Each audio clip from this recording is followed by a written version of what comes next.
নমস্কার বন্ধুরা, মিনা রান্নাঘরে সবাইকে জানাই অনেক স্বাগত। আজ আমি আপনাদের ময়দা দিয়ে দারুণ স্বাদের একটা পিঠে বানিয়ে দেখাবো। তো তার জন্য প্লিজ ভিডিওটাকে স্কিপ করবেন না, স্কিপ না করে পুরো ভিডিওটি দেখার অনুরোধ রইল।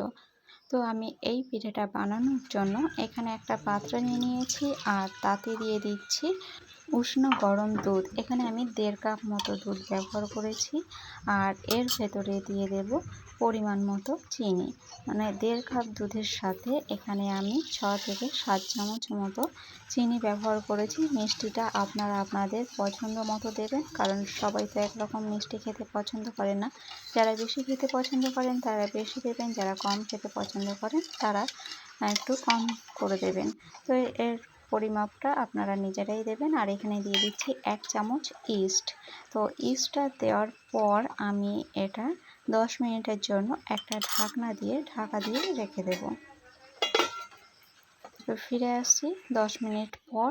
এবার 10 মিনিট পর ঢাকনাটা তুলে এখানে আমি একটা ডিম নিয়ে নিয়েছি আর এই ডিমটা আমি এর ভেতরে দিয়ে দিলাম। দিয়ে তারপর আমি এর ভেতরে দিয়ে দিচ্ছি একটু সাদা তেল। তো এখানে আমি 3 চামচ মতো সাদা তেল দিয়ে দিলাম আর এর ভেতরে দিয়ে দিচ্ছি ময়দা। এই ছোট বাটিটার 2 বাটির মতো আমি ময়দা ব্যবহার করছি। তো আরেক বাটি আমি দিয়ে দিলাম, দিয়ে একটা চামচের সাহায্যে এটা একটু নাড়াচাড়া করে দিচ্ছি। আর হ্যাঁ, একটু নুন দিতে হবে, এর স্বাদটাকে ব্যালেন্স করার জন্য অবশ্যই একটু নুন দিতে হবে। আমি এখানে 1 চামচের 4 ভাগের 1 ভাগ নুন দিয়েছি। দিয়ে এবার ভালো করে এই ব্যাটারটা গুলে নিয়েছি। এই যে দেখুন, একটুও কিন্তু দলা দলা নেই ভেতরে। ভালো করে এটাকে ফেটিয়ে নিতে হবে। এরপর এটা ভাজার জন্য কড়াই বসিয়ে দিয়েছি গ্যাসটা অন করে, আর কড়াইটা গরম হয়ে গেছে। আর তারপরে দিয়ে দিয়েছি সাদা তেল, কারণ এটা আমি সাদা তেলেই ভাজবো। আর এরপর একটা ডাবল হাতার সাহায্যে আমি একটু একটু করে এই ব্যাটারটা নিয়ে এভাবে তেলের ওপর দিয়ে দিচ্ছি। আর অপর দিকে একটা খুন্তি দিয়ে আমি এভাবে ওপর দিয়ে তেলটা একটু দিয়ে দিচ্ছি। আর এইভাবে দিতে দিতেই দেখবেন খুব সুন্দরভাবে পিঠেটা ফুলে যাবে। দেখুন কি সুন্দর ফুলে যাচ্ছে, খুব সুন্দর ফুলেছে। আমি এটা এক হাতে আপনাদের একটু দেখাচ্ছি, তো ওই জন্য একটু দেখাতে অসুবিধা হচ্ছে। আর এই দেখুন কতটা বুঝতে পারছেন জানি না, কিন্তু খুব সুন্দর ফুলেছে। তো এই দুদিকটাই লাল লাল করে ভেজে আমি তুলে নেব। এইভাবে লালচে লালচে করেই আমি ভেজে তুলে নেব। আপনারা চাইলে একসাথে 2-3টাও দিয়ে ভাজতে পারেন, কিন্তু সেক্ষেত্রে তেলটা একটু বেশি দিতে হবে।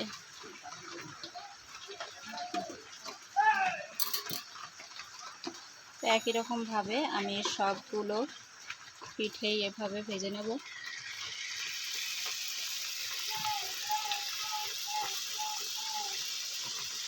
আমি কিন্তু খুব পাতলা করে ছড়িয়ে দিচ্ছি না, একটু গাঢ় করেই ছড়াচ্ছি।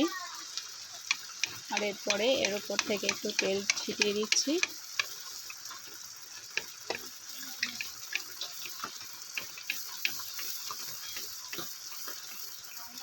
আর গ্যাসের ফ্লেমটা মিডিয়ামেই আছে, বেশি হাই করে ভাজলে কিন্তু খুব তাড়াতাড়ি পুড়ে যাবে।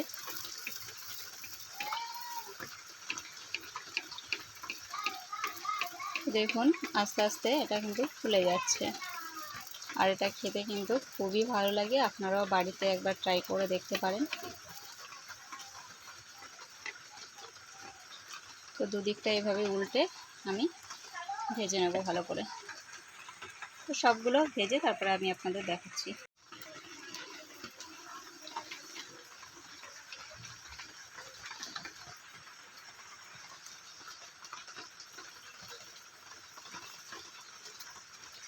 এখন একদম এটা ফুচকার মতো ফুলে গেছে। তো ফ্রেন্ডস দেখুন, এটা একদম রেডি পিঠেগুলো। আর কত সুন্দর ফুলেছে সেটা তো আপনারা দেখে বুঝতেই পারছেন। আর খুব সুন্দর নরমও হয়েছে, দেখুন খুব সুন্দর নরম হয়েছে। আপনারা যারা এভাবে কখনো বানিয়ে খাননি তো এইভাবে বানিয়ে খেয়ে দেখতে পারেন। খেতে কিন্তু খুবই ভালো হয়। আর এমনি যে তেলের পিঠে ওপরে যেমন তেল চুপচুপ করে বা একদম খেলে পরে হাত তেলে ভর্তি হয়ে থাকে, এটা কিন্তু সেরকমটা হয় না। আর এটা খেতেও কিন্তু দারুণ টেস্টি। তো আপনারাও এটা বাড়িতে বানিয়ে খেয়ে দেখতে পারেন।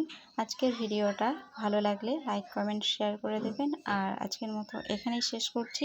দেখা হবে পরের ভিডিওর সাথে। ততক্ষণ সবাই ভালো থাকবেন, সুস্থ থাকবেন, সাবধানে থাকবেন।